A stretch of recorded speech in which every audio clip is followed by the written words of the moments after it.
Yeah, so I've just downloaded Fusion earlier today, and I opened it, and that's about as far as I've gotten. How do I go about making a new project? Okay, let's do that.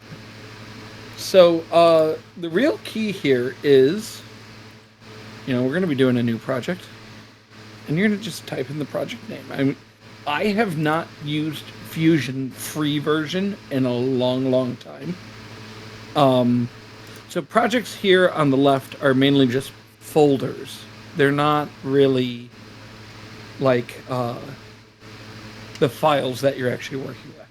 So I believe the free version limits you to just one project, but that doesn't matter that much because you can put as many files as you want within a project. And now I've got a new project down here. But we will be using my terrain and buildings and we'll be doing something in here. Otherwise, you're going to go File, New Design. And I'm already on a brand new blank design here. I changed my default colorings, I think. So your colors might look a little bit different than mine, but other than that, they are... I believe they are the same. So, again, you might notice a little bit of different color space than mine, but other than that, everything is about the same. And, hey, there we go. There's Jeff. Hello. So if everyone's at about here, so I'm gonna collapse our project view right here. We don't need to see. These are just my files and everything like that. My various things. Some of these projects are released. Some of them are not. I've got a dropship gantry that I've been working on, but it's not finished in the slightest. So, but we're gonna close that up right now. And we're going to start with the most basic of basics. And we're going to create a new sketch. And whenever you create a new sketch, you're asked to start it on a sketch plane. And they give you the 3 planes here, and they're actually labeled here in the left-hand side. We've got the YZ plane, the XZ plane, and the XY plane. And you don't really need to remember these because you can make them visible anytime you want. And we can also just look at our little cube here. And I really want on the bottom plane. So I'm going to go on this plane. And there we go. We've got our sketch. Sketches are always 2-dimensional rather than 3-dimensional. And then after we finish the sketch, we're going to turn it into something 3-dimensional. And Jeff, we previously chatted, and you were talking about making maps. So over here, I've got a chunk of the Caustic Valley battle map that we're going to design the hexes on. So we're going to have some fun there. I'm excited. I've been wanting to do this for a while because there's a few maps that haven't been done yet, and God, I can't wait. So we're going to start this with, ultra basic. One of the things that I've actually always thought about doing, but I've never done before, was photocopy a map sheet. And then, you print the hexes out, and then you cut out your photocopy of the map sheet and glue it to the tops of the 3D printed terrain. That way you still have all the hex numbers, and you have all the woods and everything like that. You get 3D terrain, but then you get that separation on there as well. That is something that we could do on this one. We're not going to make it look pretty. We're not going to make it look too rocky off the bat here. We're just looking to get, the basics down. So once we're in the sketch view here, normally what we could put down is we can put down a rectangle and you can just Control Z undo, and you'll hear me tap some keyboard commands, but I'll try and make sure I use all the actual buttons up here rather than tapping keyboard commands, because I like tapping keyboard commands a lot. It just makes me a little bit faster with my work. But we're working with hexagons here, and we could, honestly, draw hexagons and then dimension out a hexagon so that it's all perfectly hexagon shaped. And that is way too much effort, and we're way too lazy for that. So, Amen. we're going to go... Yes. Oh, no, I was just agreeing with you. I'm entirely too lazy to do it that way. You said amen. I thought you said, hey, Matt. I'm like, No, I said amen. Amen. So we're going to do a polygon. So we're going to go drop down on the create menu here. And there's extra stuff in here. So these are all just hot keys that are already on here. But we don't need to use the hotkeys necessarily. We're going to go to polygon. And it really doesn't matter if we do a circumscribed polygon or an inscribed polygon. They're just because you use a circle to determine the size of the polygon. So we're just going to choose one of them. And we're going to want to click it right on the center there. So we got that green box on the center. And I'm going to pull out a hex. Now, if you notice, that hex is a little bit askew. It is direct on the center, and we got a black dot right there. That means we are constrained on the center. So I can do what I want. I can make it bigger and smaller. I can make it round. But we are constrained on the center point right there, so I can't move it. Now, I could... see when I click that center dot, this little symbol shows up? That symbol means it's stuck to the middle. If I get rid of that symbol, now I can move the hexagon wherever I want. But I don't want to do that. I like the hexagon stuck in the middle there like that. We also want it to be perfectly straight. Rather than this weird angle thing that we got going on, we want it to be perfectly straight. So we can go up here, and we're going to put a constraint on it. Constraints are the rules that say what our CAD is doing. And I like this horizontal vertical constraint. We're going to click that button. We're going to click a top line. Bam. Now it is perfectly horizontal. And so now I can change its size, but I can't rotate it anymore. And it's perfectly constrained. Now, who knows what the dimensions of a Battletech hex is from flat to flat? Is it 1.25 inches or something like that? 1.25 inches is exactly correct. Now, I like to work in metric in everything I do, but there's really easy ways to make that work. So I'm going to, from flat to flat, we're going to do it. And I'm literally going to just, so if you look, it's like 52.4 millimeters right there. We're just going to go 1.25, and we're going to type an IN on there. And it drops it to the perfect millimeter size instead. It'll do the unit conversions for you. That's great. Okay. So now we need 1, 2, 3, 4, 5, 6 hexes. Now that we have this one in place, this actually gets really easy. So we're gonna Matt, sorry, quick question. Yeah. What did you actually click on to do the measurement between the two? Oh, I did not. I didn't say that. So we have this one called a dimension. So we want to add a dimension. We're going to choose the 2 points that we want to set a set distance between. Thank you for asking this, because this I totally missed. So we want it flat to flat on the hexagon. So I'm going to choose the top edge. I'm going to choose the bottom edge. And then it asks me for the dimension right there. And if you look, we've got this text box right here. So I can just type in 1.25 inches, press enter, and there we go. Thank you for asking that. I missed that. So thank you. Now, from here forward, things get simpler. It's very nice. So, we're going to drop on another hexagon. We want 6 of them in that shape on the right. We're going to choose a point, and we're going to say we want those 2 hexagons right next to each other. And so I just grabbed it, and then I kind of just clicked on the other hexagon there. Now we're going to do another constraint here. And this is the coincident constraint. That means we want two places to be the same place. So we want these two hexagons to share a corner. So we're going to go here, and those two share. Then we click this corner, and then they share. Now, did you see how the hexagon changed colors to be all black? That means it's locked in place and fully constrained. We don't have to do anything else. And we're going to keep doing this.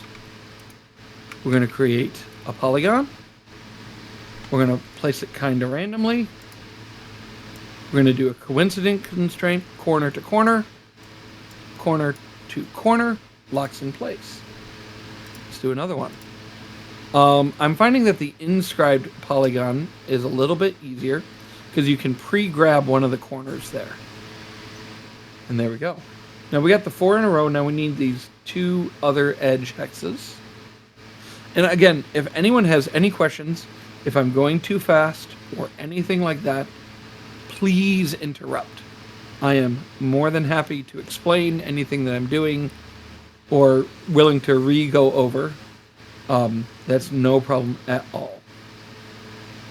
And we just need 2 points. We're going to grab that to that and that to that. We got one more hexagon there.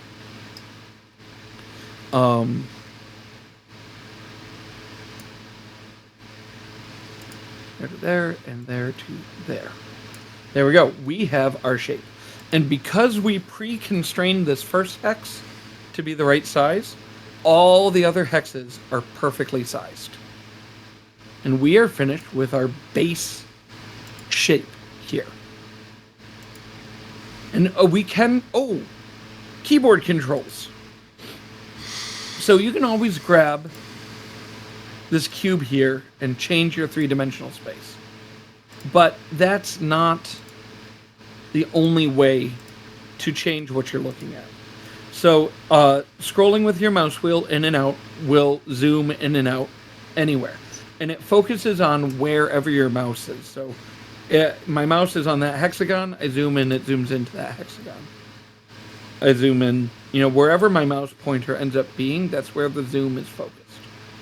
Now, if you click with your center mouse button, you will move your screen laterally, however it may be.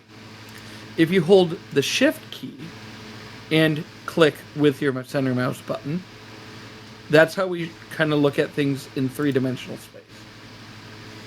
And, we can see the layout here. It's in nice 2D, but we're going to make that 3D. And to always go back to how you were, you can click the face that you were started on your little view cube right there. So we're going to click the big green check mark and finish our sketch. Okay. So now we want to turn this sketch into a 3-dimensional object. We are going to extrude it. And so it's right next to the Create Sketch button is our Extrude button. Now we get this little pop-up here. And it's got all of these little options here. And we'll get to more of them in a minute. But for now, we need to select our profiles. What do we want to stretch out bigger? And we want to select each hex. We just click, click, click, click. We got all of our hexes. And as soon as we select them, we get this distance and taper angle. The distance, so our first, if we look at our map here, we've got 4 of the hexes are 3 levels tall, 1 hex is 1 level tall, and 1 hex is 4 levels tall. Let's make them all 1 level tall here to begin with. I like to make levels 1 inch or about 25 millimeters. 1 inch is 25.4 millimeters. I just make them all 25 millimeters for nice and simplicity. A typical medium mech is under 50 millimeters tall. And so it'll be thoroughly hidden behind 2 levels of height. So it makes it fairly simple here. So we're going to pull this up and we can grab it and we can pull this up and down, or we can manually type in a value here or in the text box here. And we want that to be about 25 millimeters tall. And there we have our first three-dimensional shape. Now, if we messed up and that was not the right size, we have the tree down here in the corner. Now, the tree is kind of like a history of everything that we've done. And we can go back and edit things. So if I need to edit this and say, oh no, I need that, we can just double click the extrude. And oh no, we need to make that 25.4 millimeters tall. If we need to edit the sketch, we can click on the sketch directly with a double click and it'll take us back into the sketch view. Or if we just right click it here and we say edit profile sketch, you can go in and select an object and say, man, that isn't just quite right to what I wanted it to be earlier. So we can edit the sketch from this right click menu right here. But we don't need to do that this time. It's all set. Okay, so there is our basic shape. Now, we've got a section that needs to be 3 levels tall and a section that needs to be 4 levels tall. So we're going to start a new sketch. We're going to create a sketch. And this time, I'm going to select this top flat surface here. So I could go back to one of our starting planes if we wanted. But in reality, I want to build off what we've already built off right here. And so now we can take a sketch off of what we've already done. Additionally, this sketch is, we want to draw on this. Now I could go in and retrace the entire outline here of this all the way around so we can get the sketch. That's really time consuming. We're not going to do that. We have a magic button. It's called project. So we're going to click project. We're going to select that top of the terrain we're doing. We're going to click OK. And it gives this nice, pretty purple outline.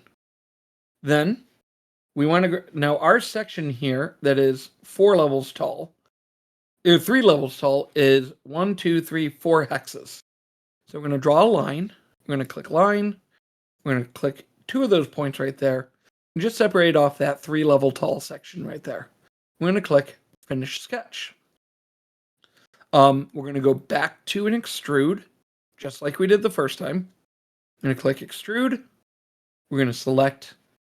Now we could select either section here, but I want to select the section that's going to be 3 levels tall.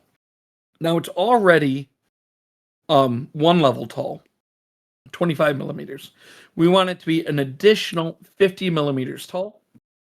And there we go. Simple as that. And lastly, we've got this level 4 stuff. So we're going to create one more sketch. We're going to select these 2 hexes here. We're going to use the project button again. Project it. Project. Okay. Beautiful. Now we only want this bottom hex. So I'm going to draw a line between these 2 hexes. 1 and 2. Finish sketch.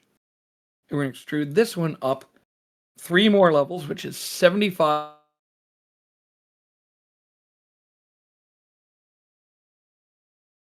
Now, hang on, Matt. You're going in and out. We lost you for like 30 seconds. Oh, dang. Hang on. You're still going in and out. Okay. If you can hear me. I can. Okay, you sound good. Can you hear me now? Yeah. So okay. You said you just drew the line on the bottom portion. You said something. That's the last I heard. Right here? Yeah. Perfect. Okay, I'll just rewind mentally here. So we have the 2 lower half sections right here. We want to just draw a line separating them because we just want this hex right here to go all the way up. So we're going to click finish sketch. We're going to extrude again. We want to go up 3 more levels. So each level is 25 millimeters. Oh, and here's a really fun thing also. If you don't want to do the math, you can just type 25 times 3. And it'll do all the math for you right there. And you can get some pretty complex math in there. We could do times the square root of 2.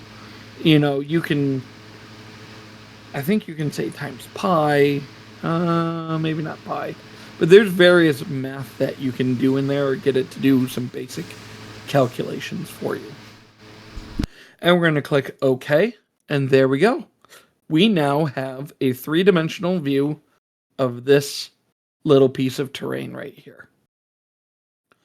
And with that, I was going to pause for questions. So, why, going back to the original extrude, we selected Yes. all 6 of them to extrude up at once. Why didn't we just select the ones that we needed to go up to 3 levels as one and do an extrude there and then a different extrude for the other ones? Mm-hmm. That is an option. So actually, you know what? Let's do that. So we're going to just delete everything I just did. But we still have this sketch right here. But it's hidden still. Let me unhide it. There we go. So it gets a little finicky sometimes. I will admit, Autodesk Inventor didn't give me this trouble, but now I can extrude, this up 4 hexes. So 4 times 25. And then I can extrude this one up 25. And then I can extrude these 4 up 75. And that would have been just as valid, all off of one sketch. Sometimes it gives you a little bit of trouble.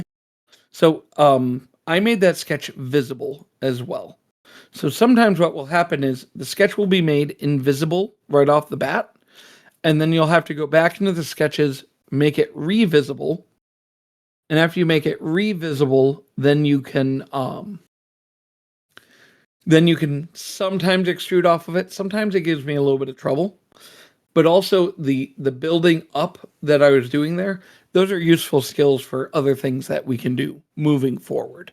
So it's kind of a double edge right there. But because then I could teach you how to project, previous geometry up and everything like that. And honestly, I would have done what I did right there myself. I could have done this, but generally I don't, and I'm not. I really can't tell you why. So, we can do a few other things with this as well to improve our printability a little bit. For those of you with FDM printers, you ever get that little bit of smush at the bottom of your print where it seems to, be a little bit bigger at the bottom? You'll get they call it elephant's foot. Yes, unfortunately. So we can take steps to get rid of that as well with a chamfer. So as you can see, a chamfer bevels the edge of something. And our printers are 0.2 millimeter diameter nozzles. So we can just chamfer the whole bottom here, 0.2 millimeters. We click OK. And what that does is it put a teeny tiny bevel on the bottom edge right there. And because the bottom edge is now a little bit smaller than everything else, if it elephant foots a little bit, they'll all be in line rather than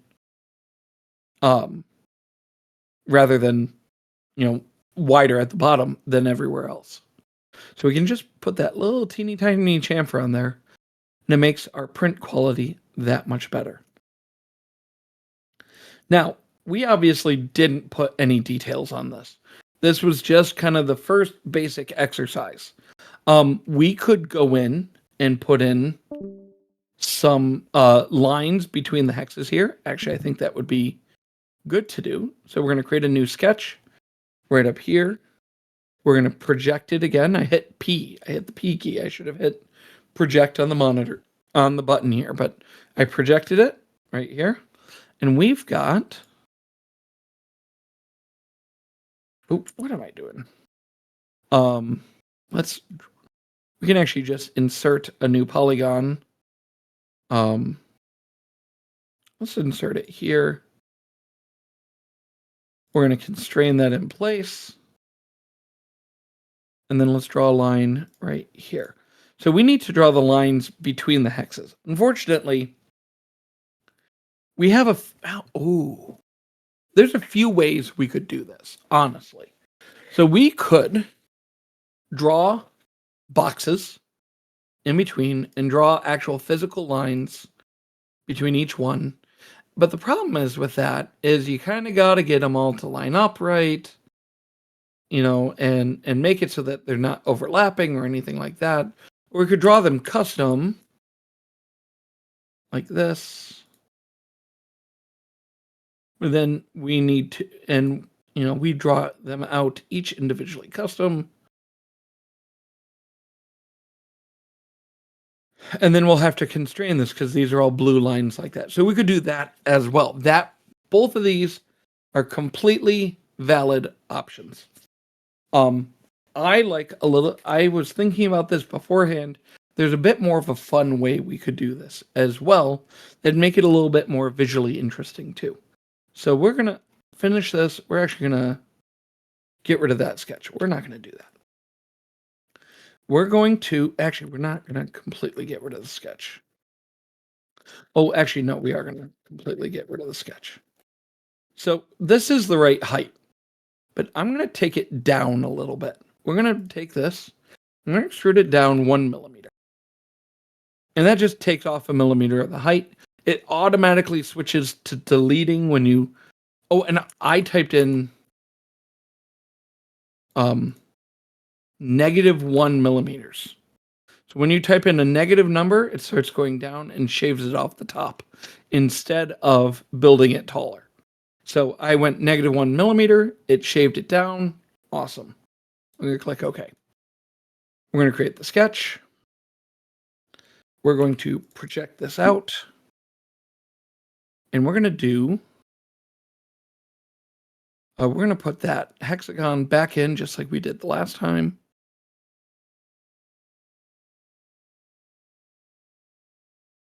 Line up those corners.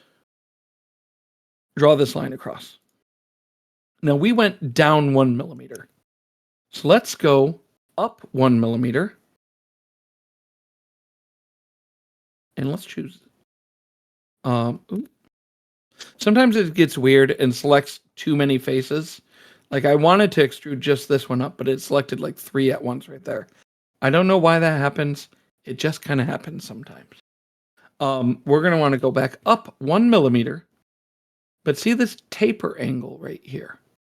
We can make it tapered 45 degrees. Actually, we want it tapered -45 degrees.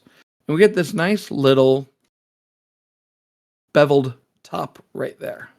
Actually, we could have done 2 of these at once. Let's do those 2.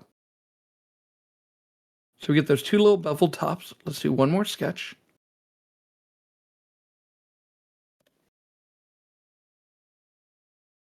We're going to go here and we're going to do the same thing again. We're going to extrude up 1 millimeter with a -45 degree taper angle. I'm going to do that one last time right here. One with a -45 degree taper angle. And look at that. Now we can see 4 distinct hexes with a pretty little beveled edge between each one individually. Hey, Matt, and then if we want... quick question. Do we want that bevel to be more than 1 millimeter? Because I thought the layer height was 2 millimeters. The layer height is 0.2 millimeters. Oh, 0.2 millimeters. Never mind.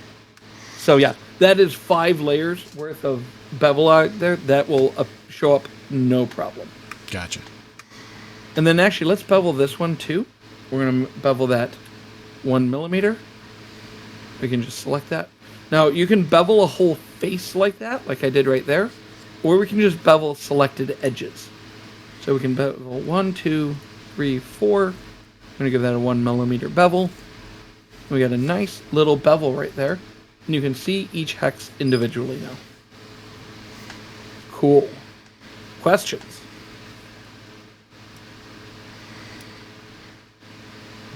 Is everyone following along on their own? Oh, I gave up on that a long time ago. I'm just recording this, and I'm going to play it over like 10 times until I get it right. I'm I in the love same it. boat. Sorry, what would be another way of cutting the lines? Yeah, another way of cutting the lines. So I like this way because it's clean and gives you that nice little bevel. But if we're just gonna undo everything we did here,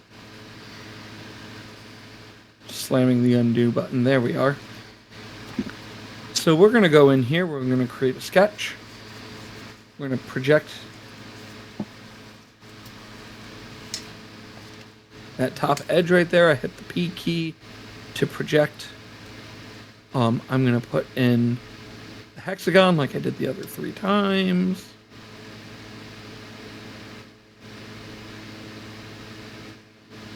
Okay.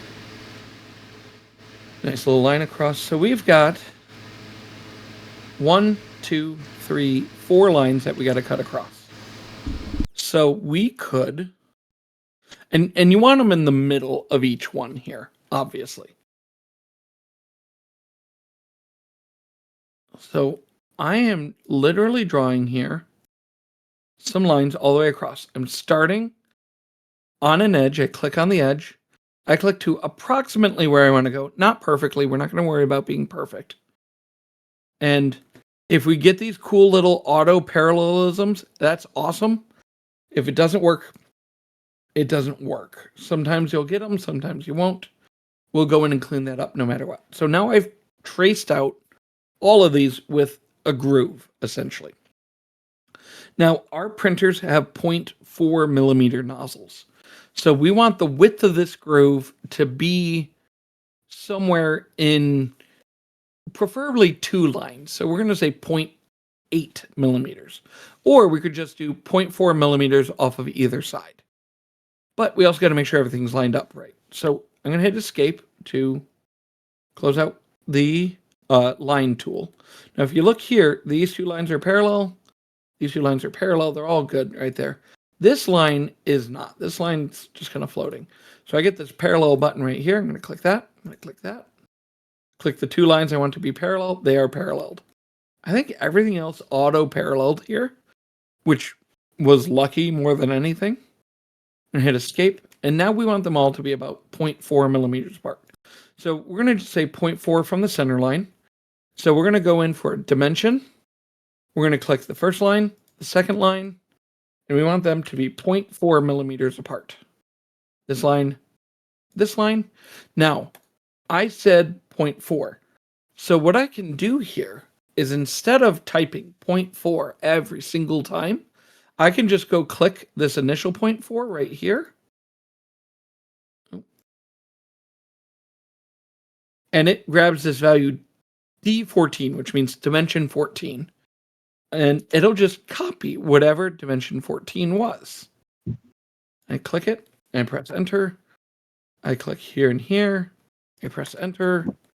And as you see, this is a bit more time consuming than the other method, but it'll give us a nice, perpendicular line between the hexes compared to what we initially did. I'm going to select that 0.4. I'm going to select that 0.4.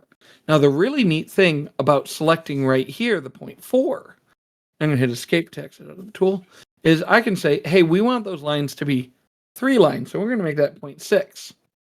And it automatically adjusts every single one off the bat. I do this a lot for making missile launchers, because if you're making a missile launcher, you're going to do circles. And you have a bunch of circles.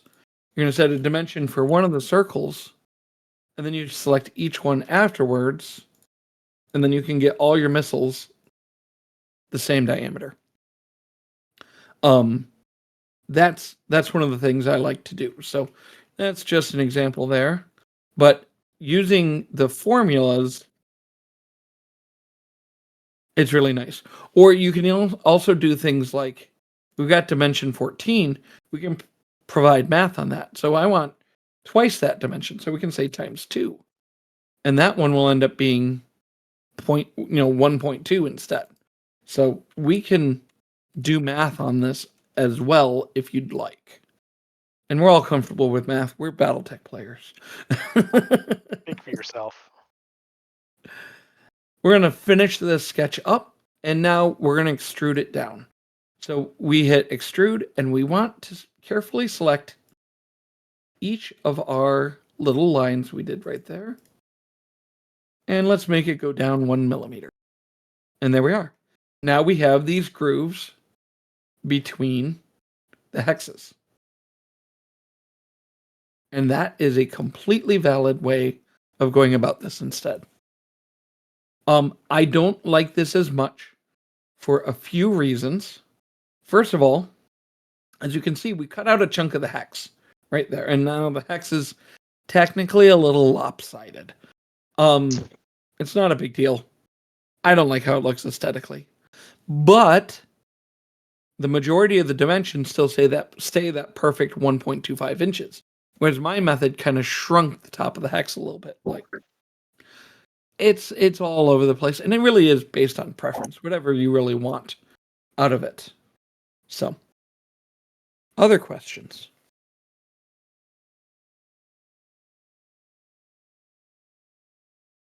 I guess the next question is if we wanted to do something to the sidewalls, like generate some kind of a mesh or something like that, how would we go about doing that? Or is that beyond the scope of today's lesson?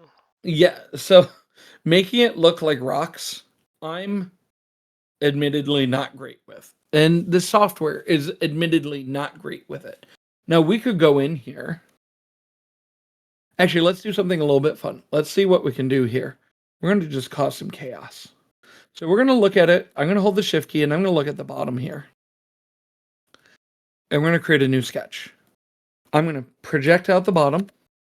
And this is kind of looks wider at the bottom in the artwork than it does at the top.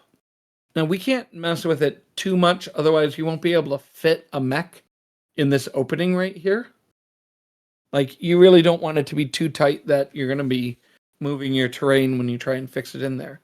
But we could always just do some splines and provide a little bit of gooiness here. Oh, dang it. I don't do splines very often.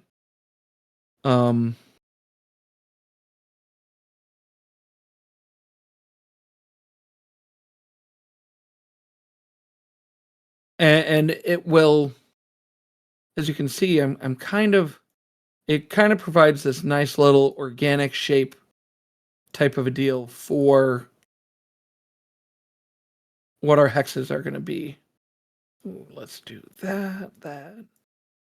And I'm just tracing this whole thing here. There we are. And we could constrain this. We could put it on all those dimensions that we did before. But generally, if I'm doing something a little loosey-goosey, like this, something like a nice organic shape, I am not caring about dimensions too much. So now we've got this cool little sketch. We're going to finish it. We're going to extrude.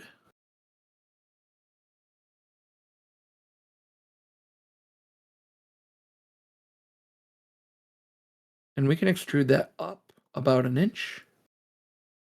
Now it's going to automatically try and like eat everything. If you notice, it's deleting what we've already done. And we don't want to delete what we've already done.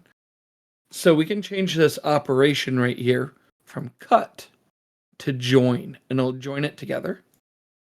And then look, we got a cool little wavy bit there. And it looks more like rocks. Now, that is not texturing. That is not like, rocky detailing. We're not adding any craziness on the surface, but it does give a little bit more of that organic shape to it rather than what we had initially. That's absolutely something we can do. Now, Fusion does have a mesh set of tools. I don't really know how to use them. I'm going to just be honest with you guys. I don't know how to use them very well. That is something that is on my docket to learn. And we can modify the meshes here and adjust things. Or we also have surface design. So you can create like a blob. Come on, where'd it go? It's thinking.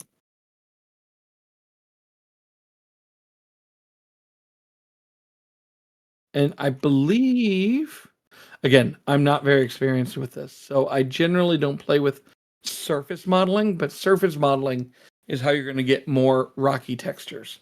So unfortunately, I don't have any great answers for you today fine. on that. Well, then let me ask you a different question. Going Yeah. back to just our standard flat design.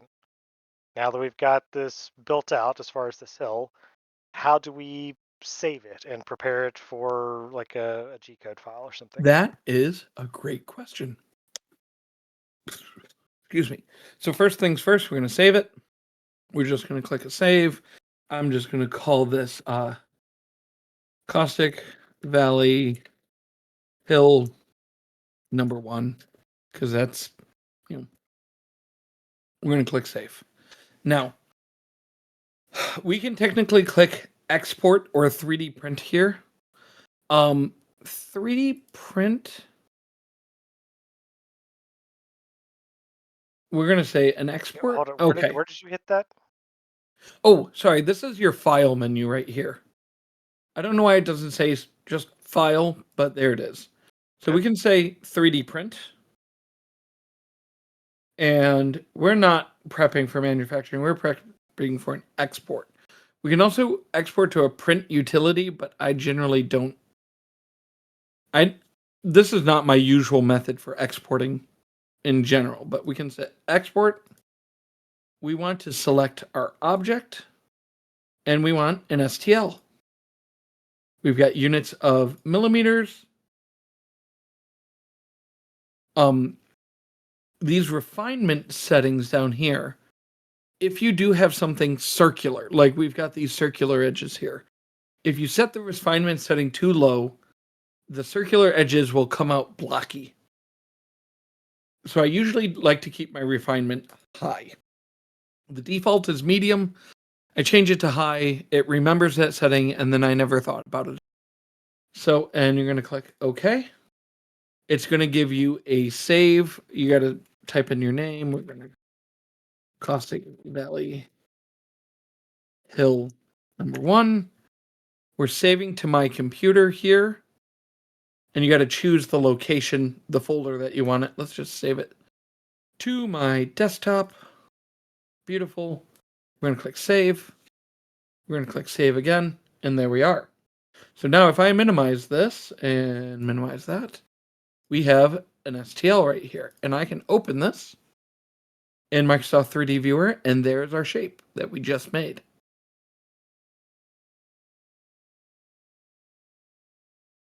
From there, you can choose your favorite 3D printing apparatus and get it printed. I use Bamboo printers mainly, so I've got my Bamboo Studio, but I also do have Cura installed as well. Both work equally validly.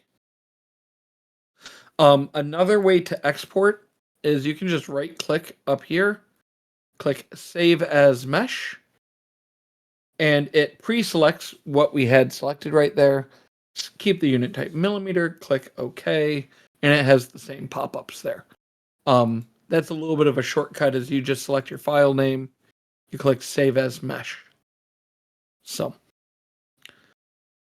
now we could start a second body right here, another hill. Let's see, is there another small one right there? We could even do a second small hill right here very easily. And then what's going to happen is it'll form as a second body right here, as long as we don't have them touching. So we could even go here. We're going to go here. We got 3 hexes.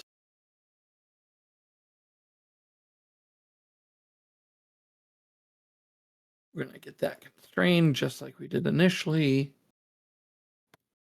1.25 inches. And then we want this one to be about 100 millimeters away from the other one. And I'm just going to set that whatever the default is. Let's put on the other 2 polygons here. Click that. Click that. Click that. One more. Click that. Click that. Finish sketch, and we've got this. This hill is 3 levels tall, which is 75 millimeters up. Oop, 75 millimeters. Whoa! We actually set the taper angle 75 degrees. We do not want that. We want that to be at 0 degrees. So now, if you look here on the left, we have body 2 and body 3. And we can export these each individually. If you right-click it, you can say Save as Mesh. And there we go. Or, when we export the whole design, we can say 3D Print. We want to select objects 1. We can only select 1 object at a time here. But we have another option over here. If we say we want to export everything, Save as Mesh, we can say, do we want 1 file or 1 body per file? And 1 body per file will create a file for each individual body, and it'll create you 15 STLs. You know, you got 15 bodies, it'll create you 15 STLs that you can then arrange on your printer however works best. You can even import an image here and then draw your sketches off the images rather than what we're doing right here, where we're just kind of haphazardly choosing hexes in my browser right here. So we could just create this one file and do all of the hills on a given map. Absolutely. And still just have them all in one file and export them individually. Exactly. With the Fusion Personal that most of us have, we have a limit of 10 files. Ah, yes. You could put them all in one file, and there you go. I did not realize Fusion Personal limited you to 10 files. That's stupid. It says, Yeah, you can always capacity 3 of 10, or I can buy it. You can always in your project mark it as read only.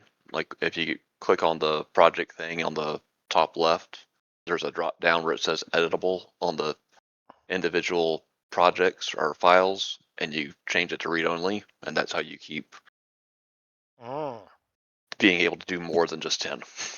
So like once you finish your file and you're done with it, you make it read only. Can you then like revert it if you wanted to edit it in the future? Correct. Cool. And I will find once I make a file, it'll stay read only for years at a time. So that's really nice. Good to know. Now let's say you're working on these simple hex-shaped. So there we go. We have our hills. You can do all the hills inside one file. That would be no problem, and you can export them. Now, as you can see, it's going to be a little time-consuming to build all the hills for caustic valve. But it's not terrible, and they don't exist otherwise. So, you can kind of whip this up. Using these techniques, you could make any map. And again, I really like the concept of you shove the map in the photocopier, and then you cut out the hexes. So I'd cut out, there we go. I'd cut out these 4 hexes, and then literally just glue stick them onto the top there, so it maintains that visual fidelity there. And you could do that for each one individually. And if you photocopy it, maintains the dimensions properly. And then you could essentially paste them on the top of each one and still have a pretty decent looking bit of map, as long as you printed it in a similar filament color just for the sides here, more than anything. Hey Matt, I got a quick question. Let's say that 3 hex hill you just made is on another map. That same exact shape is on another map. Is there a way to import that from one file to another? Can you just copy paste that from one design to the other? Okay, cool. So it's not entirely simple like that. So let's make a new design. And we've got this one over here. I'm wondering, I think I can just copy it. Can I paste it? No, so you can't simply copy and paste between files, unfortunately. So I'm hitting Control V, nothing's happening here. Yeah, now I can copy that's and one paste thing I it. haven't been able to figure out. You can copy it within your own file. So I can copy, paste, and then move it around. Awesome. I was wondering about that. Yes. So you can select a body. You cannot select a feature from the bottom edge down here. You can't copy and paste features, but you can copy and paste bodies very easily. And then if you needed to move a body, we've got this move tool right here. We can select it, and we can move it any which direction that we want. And you can spin it and do all that other jazz. Now to get it between, so what we can do here is in this one, we can actually grab from our data area here, Caustic Valley. I'm going to drag it and drop it in here. And there it is. It got imported. We're going to click, and if you click ground to parent, that checkbox is on by default. That'll lock it in place right there based on its relative coordinates in the other file. We don't want to do that. So we're going to uncheck that. And then, well, what if I want to modify it just a little bit for this file when I didn't have it that way in the other file? So I can right click this here and click break link. And now I have copied and pasted it in here. Now I actually didn't save this before I did that. That's why the other 3 hill didn't show up. So if we did this again, and I drag this in, drag and drop it. Now it drags them both in here. Okay. I'm going to break the link. Oh, and this is stuck in place, so we're going to right click and we're going to say unground from parent. Now we can move any of this stuff. Now this is seen as an individual component, so they're still tied together here. But if we open this drop down, we see our bodies. We have our individual bodies here that we talked about. And now we can move them individually and copy and paste them as fit and all that kind of stuff.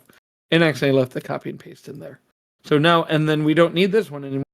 That one, we just delete that. Oh, come on. Oh, it's necessary for a downstream. So it's not perfect. The other option would be we could always just delete it by creating an extrude that completely deletes everything in there and it just disappears forever. Sometimes it is easier. Oh, and we don't want to. There is also a feature that we have called remove rather than delete. So we've got delete and we've got remove. Delete pretends it was never there in the first place. Remove removes it from the design, but it keeps its history. So we can say remove this body, okay, and it's gone. But it remembers that it was there previously, and you'll see the remove down here in the history. So that is another option for bringing it over. Is there a quick way to mirror or invert things and copy them? That is a great question, and here is a really, really easy answer. We've got our mirror button right there. We can click our mirror. Now we have options for mirrors. We can mirror bodies, features, or components. Technically, you can mirror faces. I don't play with faces. Faces are more surface modeling stuff, and you can get some weird unprintabilities if you're playing with faces. So we're going to mirror this body right here. So we're going to select a body, and we're going to select our body. It says just choose our object. So we're going to mirror this object. And now we want to select a mirror plane. We can choose one of our planes over here, or we can choose just any part of our existing body. So I'm just going to, let's mirror it over that side right there. We're going to click OK. And there we go, it mirrored. and it connected those two together. Yes, you don't have to connect them. See this, how this says operation? We joined them. We can say join, or we can say new body. We're going to say new body, and now they're not connected together. You can see the line between the two halves. And we can see we have two bodies here now. And you can detach it as well, right? Yes. So now I can move this one as I see fit. Gotcha. Ooh, fancy. Now, another thing is, say I wanted to do this. Let's get real fancy. Let's move this. I wanted to move it, and I'm just going to move it. So it's like pretty much lined up right there. Beautiful. Click OK. And now I want it one piece. I can click combine. I select my two bodies. And now they're one piece. Ooh, fancy. Ooh. So now, one more thing with this copying / mirroring. Let's say I wanted to build a symmetrical map, and let's say I build half the map and then just mirror the entire thing.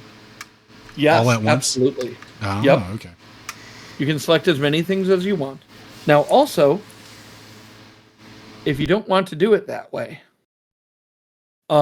if we open Cura, which will take a second to open, anything you put into Cura, especially STLs, Cura or Bamboo Studios has a mirror button inside there as well. So you can mirror any STL that you have in whatever direction you so choose. So if I file,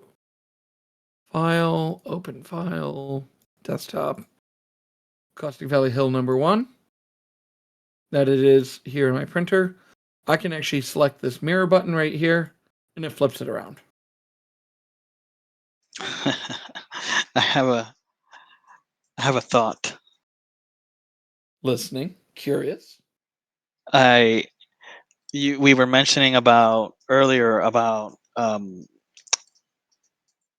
how you created that waviness around that that's not texturing. You called it something else. What'd you call it? It's called a spline. The spline.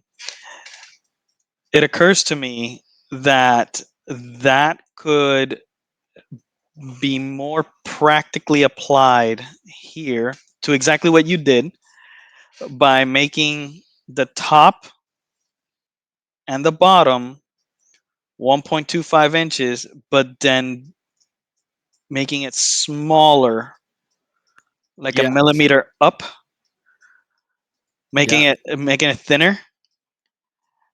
The body is thinner than the top and the bottom, and then you can spline it, texture it, however you want to call it, make whatever design you want on it, and figurines will easily fit no matter what. Absolutely. You can scale it around. You can do whatever you want on there. And we do have some of those basic functions in here as well.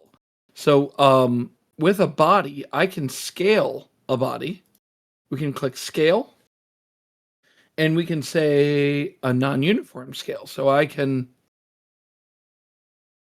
make it taller if I need. I can make it wider. I can stretch it in any direction. And these are multiplication factors here that we have typed in here. And you can adjust it as you'd like as well from that stretchy standpoint here. And we can do that with our scale function. And there's a few other functions in here. I believe drafting. I don't really use draft angles very much, but you can do kind of this stuff in here as well. Now, a lot of this basic sketch, extrude, sketch, and you can, cut into all that kind of stuff.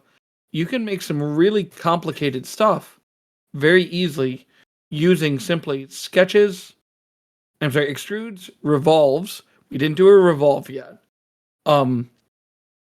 Chamfers, and then we have one last thing called fillets. A chamfer gives you that beveled edge type of situation. A fillet gives you a rounded edge. And that's really, they act exactly the same. The only difference is the bevel versus the rounded. You can make a lot of very interesting terrain using only really these 4 operations: chamfer, fillet, revolve, and extrude. I mean, almost everything I do is broken down to that, and then patterns and mirrors. So even if you were to go into something huge like the Guild dropship, almost all of this is built completely off of the basic concepts that I've been showing you here today. Zoom out. I have 2 of the body corners. Oh, no. Oh, house. Yeah. And that is built completely using the techniques that I've been teaching you here today. That's crazy. I'm crying right now. I'm crying. It's just so beautiful. And then there is a mech for scale. That is the Iron Wind. Oh, wow. Was that a little small? That might be a little small. Let's import a mech that's I know is 1-to-1 scale. Nitro, we can design you a tissue box for your tears. Thank you. Let's see. The Thor 2 is almost perfectly scaled.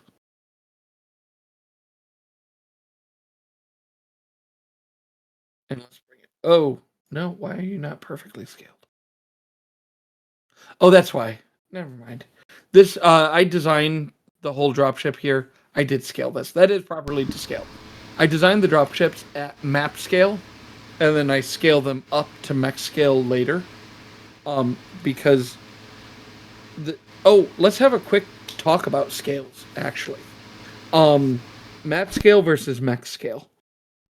As we all know, everyone says Battletech minis are 6mm scale. Anywhere in between 1/265 and 1/285. I think we typically call Battletech miniatures 1/265. But we all know that when we're working with hexes, we're going to go here. Each of these hexes are 1.25 inches, or about 32 millimeters. And we know that that is 30 meters in game. I think the Sarna article here will even quote that. Yeah, I believe you're right. They're meant to represent. Man, I hate ads on Sarna. Yes, depicts terrain that are roughly 30 meters across. Now let's be really rough here. Let's call this 30 millimeters, and that's equal to 30 meters in real life size. So roughly map scale is 1/1000th rather than 1/265. And then you can take that a step further and, rounding heavily. Essentially, map scale is 1/4 the size of mech scale. So if mech scale is 1/265, map scale is about 1/1000. It's about 4-to-1. And so if you design something at mech scale, if you design something at map scale, like a dropship, and the Sarna article lists a Union dropship at 80 meters in diameter. Well, then I designed this, and if we can actually go all the way back in the history here to the very first sketch that I sketched,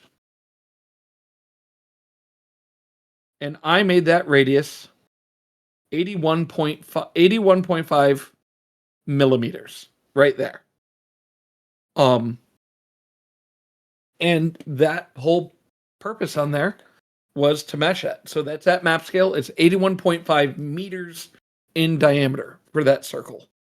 And that's what I worked off of. And then when I wanted to scale it up, you just scale it up by a factor of 4, and then you've got mech scale. The other really nice advantage of that is, what is our FDM layer height? 0.2 millimeters, right? Then our resin printers typically print 0.05 millimeters is kind of a good number there. If you notice, 0.05 by a factor of 4 goes up to 0.2 millimeters. So if you're designing for something at mech scale, you can print it on your FDM, and then you can shrink it down by a factor of 4, and it fits perfectly on your resin printer.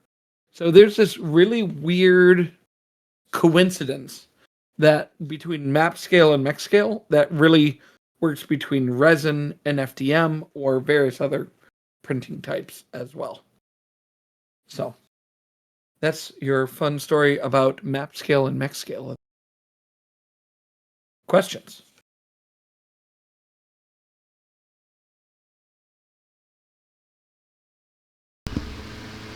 Did I lose you guys?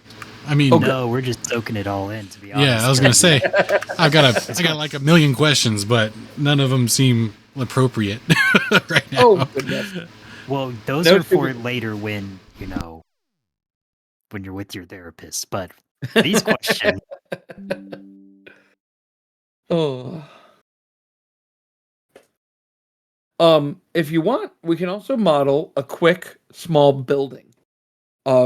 I think that would be a kind of a fun little exercise. Let us do a little bit something different here than hexes. Because first things first, I wanted to enable people to design their hexes.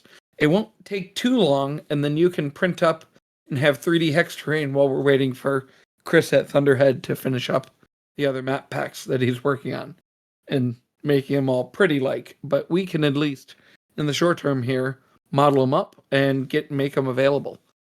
That was kind of my hope here. But if we want to do a small building, let's look at the Alpha Strike buildings. Now, the Alpha Strike buildings in the Alpha Strike box set, that comes with those little cardboard buildings. And I will flick on my camera. We've got these little cardboard buildings here. And I initially bought my Alpha Strike box set for the sole purpose of measuring these buildings. And these buildings are exactly 45 millimeters on a side, perfectly square, and then they come in 3 or 4 heights. This one's the tallest one. That's, I believe, 75 millimeters tall. And they actually go 25 millimeters tall, 40 millimeters tall, 50 millimeters tall, and then 75 millimeters tall. So we can create a cool little building here. You guys can not. I'll turn off my camera. You guys don't need to be staring at me. So let's create a new surface here, and let's create just a square. So we're going to grab a rectangle. I like to grab center point rectangles for doing squares because it makes life simpler. We're at 45 millimeters on a side. Get it roughly there. We're going to use our dimension. We're going to dimension out 45 millimeters.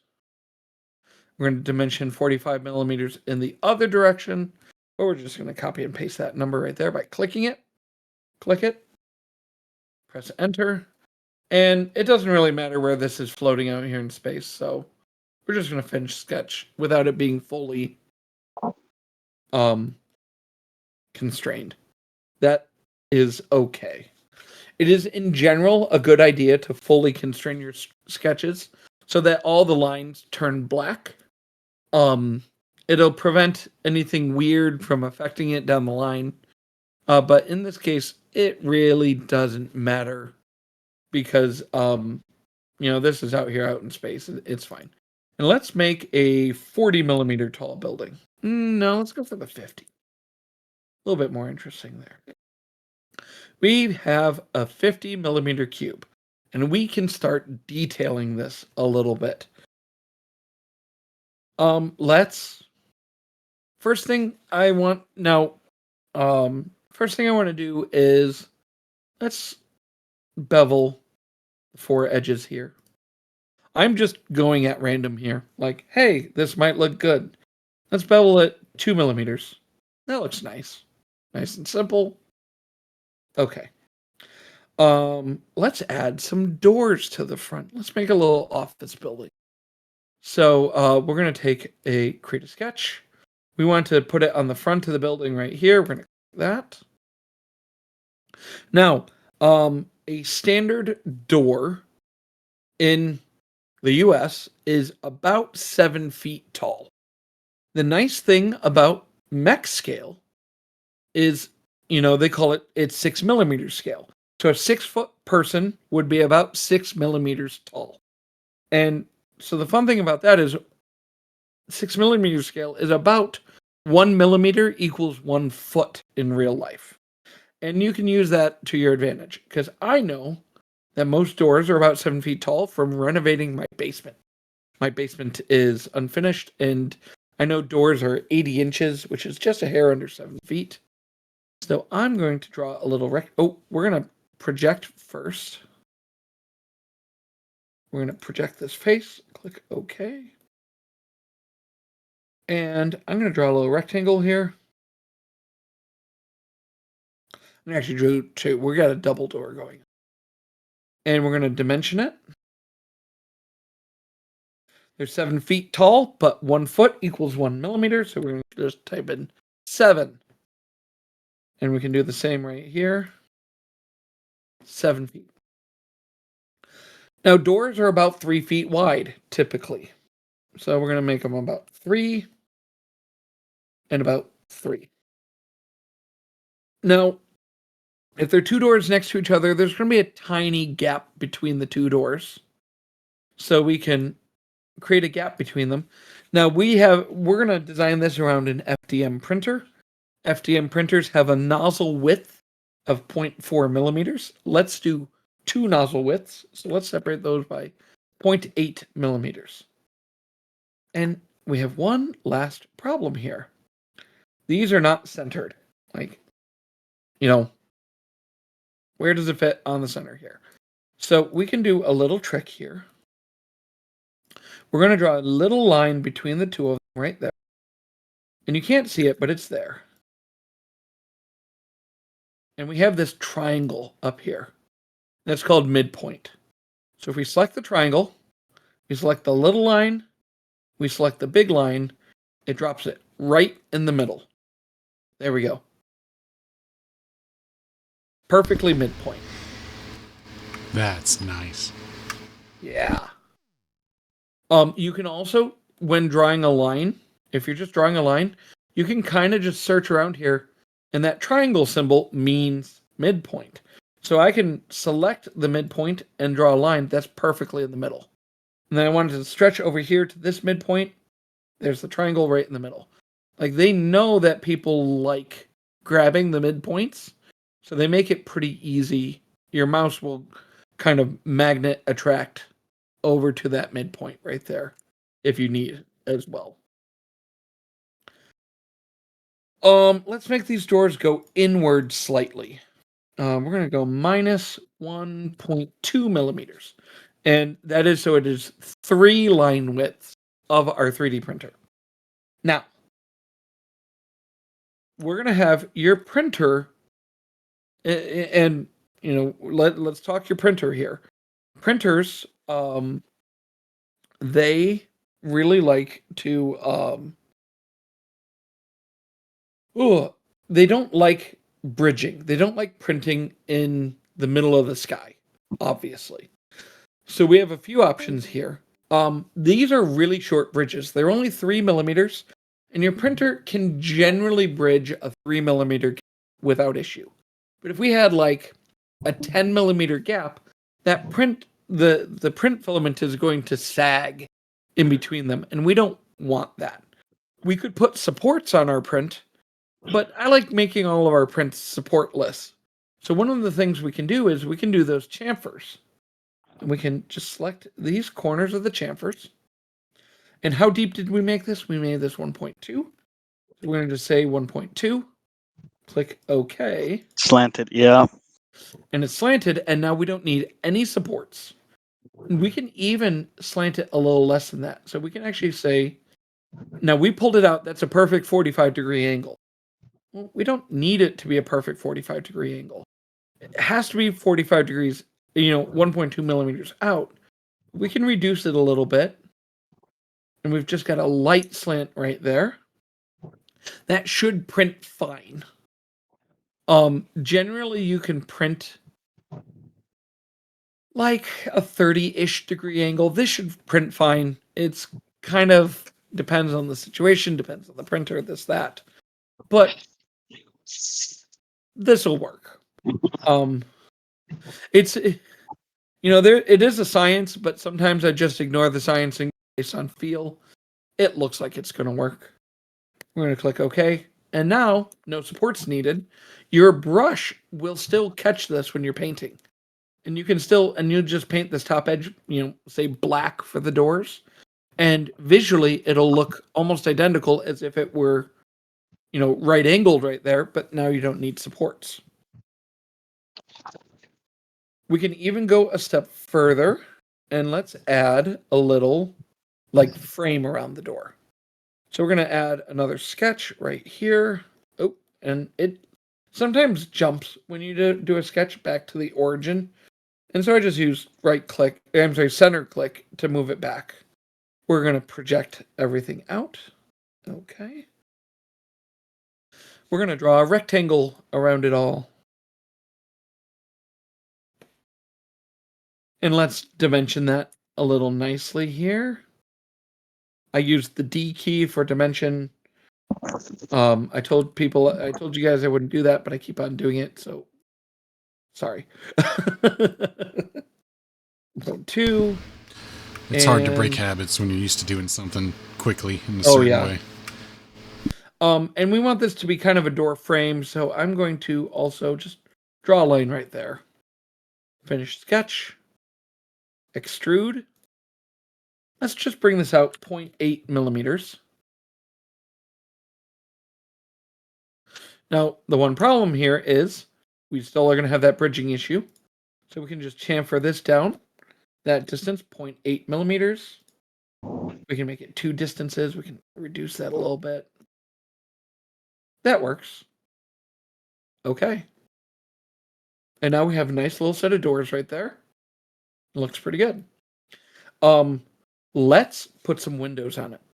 Now, we're going to put one window on, and then we're going to make a rectangular pattern that will put 25 windows on. And it will be very simple, but very nice. I like the sound of that. Hell yeah. Okay, so we're going to create a sketch. We're going to create it here. We're going to project. And we want it to be dead center-ish. So we're going to grab the left edge over there, bring it across, and we're looking for those triangle midpoints. We're going to draw a square right here. We're going to grab that midpoint. And we're talking window size here. Let's make these some 6-foot tall windows. 6 feet tall. 5 feet wide. Sure. Now, let's make them super simple for today. We're going to just extrude the whole window out 1.2 millimeters. Let's do 0.8 millimeters. 0.8. Now, we've got that unsupported bottom edge right there. Oh! This will make our life a lot easier. Now, by default, it always chooses a join operation. We want to go back and change that to a new body. And that'll make our life a lot easier when doing this pattern. We're going to click OK. We're going to chamfer that bottom edge a little bit so we don't need to 0.8 millimeters down, maybe 0.5 up. There we go. Now we got a nice little window there. Prints without supports. It's just there. We're going to now select a rectangular pattern. We're going to select our window. And now it wants to know what directions are we going to be making it. Let's go left and right. So we're going to go there. And you automatically just select one, and then it'll do the other direction automatically as well. So we want that to go about there. But we want that to be symmetric in both directions. So it says one direction. No, we want this to be symmetric. And we want a lot more than 3 windows, so we're just going to increase it until they look... That looks pretty good. It's a little tight, but I don't think it's too tight that it won't be printed. Now let's do it in the other direction. So we got this other... Oh! This axis 2 is wrong. So we're going to go back to the axis. There we go. And we held... Now, to get that other axis, I held Control and selected another edge. And that got me more windows here. So we got that. We brought that down. Let's make that symmetric. Let's bring that up to 5. And bam, there is a heck of a lot of windows right there. Now, we're not going to the top edge. Let's make another row of windows so we can make another rectangular pattern. We're going to select all these windows right here. We're going to select our edge, and we're going to make them go up.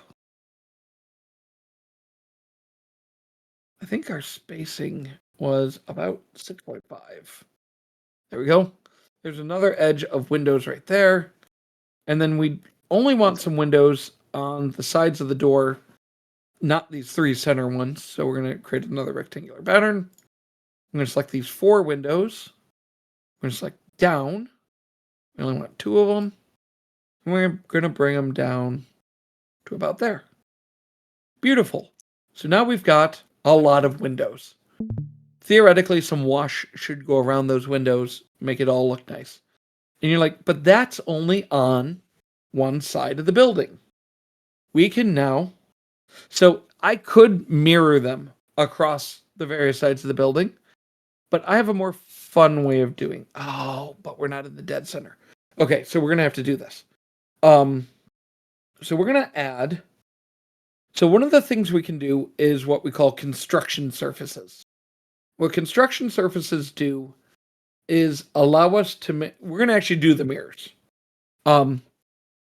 Say I want to mirror like right here from left to right. You know, there is no flat surface to say I can mirror on that.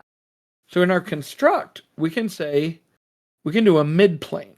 So we can select here, and bam. Now we got this little plane right here, this yellow plane, that separates the 2 halves. So I can say mirror, and I'm going to select all these bodies. I could go in and collect them all individually, and it's going to take me 20 minutes to do that. Or I can just, I think I can go here to here, and you can just hold shift and select a whole lot of the bodies. There we go. And we're going to mirror them over this plane right here. And bam, all of our windows are now on that other side. And then we can create a second mid-plane. I'm getting into a little bit more advanced stuff here. And I know that I'm probably losing people, but we're getting near the end here anyway. And we got like all these bodies down here. Let's mirror it again. We're going to mirror everything. I mean, watching you do it makes sense. I'm just going to have to watch this like 4 or 5 times to see exactly where you're clicking to make these things happen. And Jesty, you're going to post this somewhere where we can all see it, right? This isn't just your special little video. Nope, you're never going to see the light of day. It's going to be mine. You all suck. You son of a bitch. Nah, it'll be on YouTube for sure. So there we go. And now we got windows on all 4 sides of the building. Beautifully done. And we have those other holes there. We can technically pattern down. Pattern. Bodies 1, 2, 3. And we want them to go down 7 millimeters. So we could pattern out the windows on all sides here. And then we could do something silly on the top, like, I don't know, an air conditioning unit. And sometimes I get lazy and we can just, draw a rectangle. Beautiful. Done. And then, let's have a helicopter pad. So we're going to do a big circle. make some rectangles. Just kind of haphazardly go about it here. I unfortunately have to get going on the soon side because of going to work tomorrow. But no worries. This has been so, educational. It's not even. It's ridiculous. And there you go. There is a small building with a helicopter pad on the top. And you can just go wild with details. When in doubt, you can always add a little more detail. You can always draw another box. And then you can always do something different with it. You can take a very mediocre model, and if you add enough detail, you can make it look really interesting.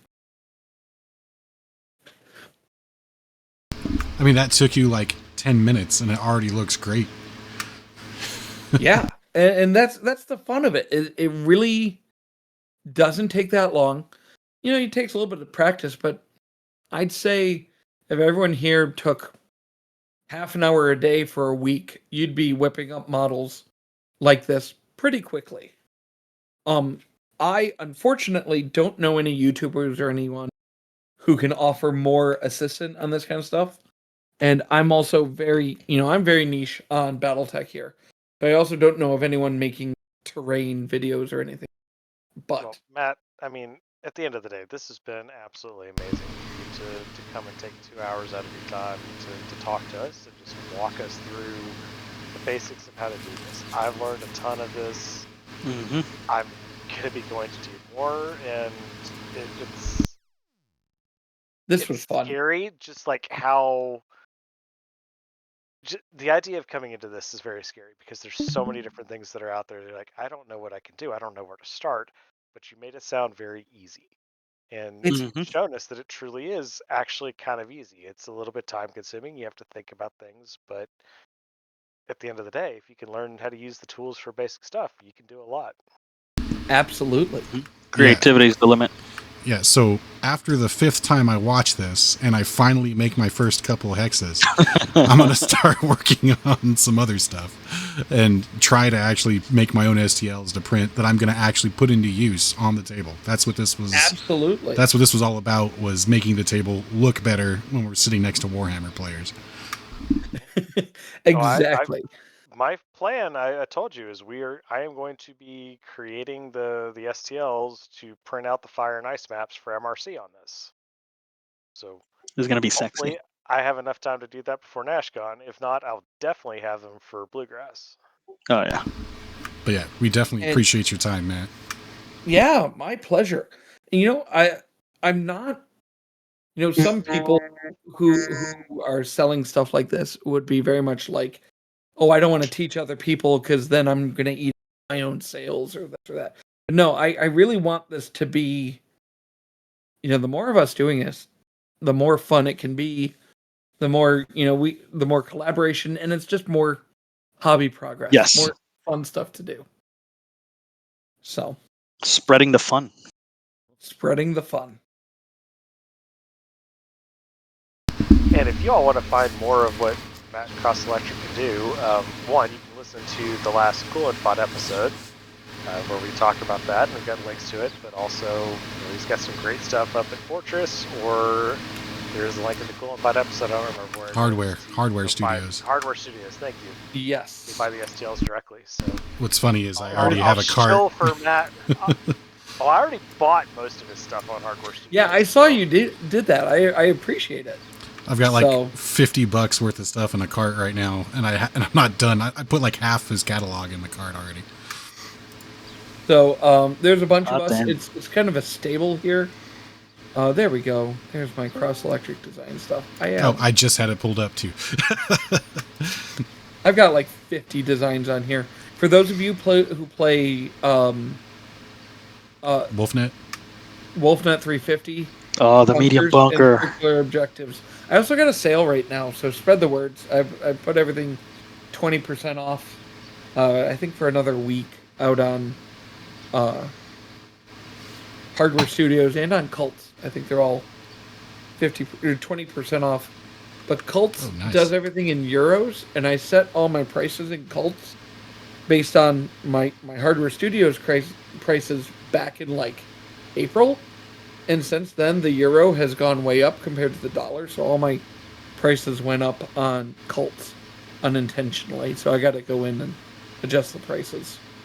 But I recommend everyone get from Hardware anyway, because Dale, who runs Hardware, he's a community member. He does super neat stuff too. So if you look at his stuff, like Dale's got some cool crap. I always like. He's got a very unique style to all of his buildings. Yeah, let's open image in a new tab. He creates a very, cohesive style. He's got his style there as well. So definitely support anyone out on Hardware Studios. We're all kind of working together, all in it together. It's a lot of fun. Well, I had to do my best to shill for you for a little bit there, Matt. I appreciate it. And we appreciate you. Yes, we do. I'd love to do a follow-up, maybe in a month. I think that would be kind of a fun to do. We could review some of the basics and then, I don't know, play with, maybe make a small drop pod or something interesting like that. A mech drop pod would be bitching.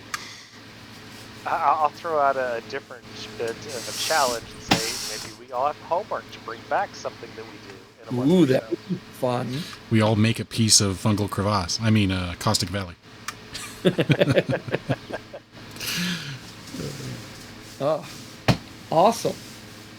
All right, well, on that note, I appreciate all this, Matt, and I think I'm going to call it a night as well. But for those of you that are up and want to keep going, please keep hobbying, and thanks to everyone for taking the time today.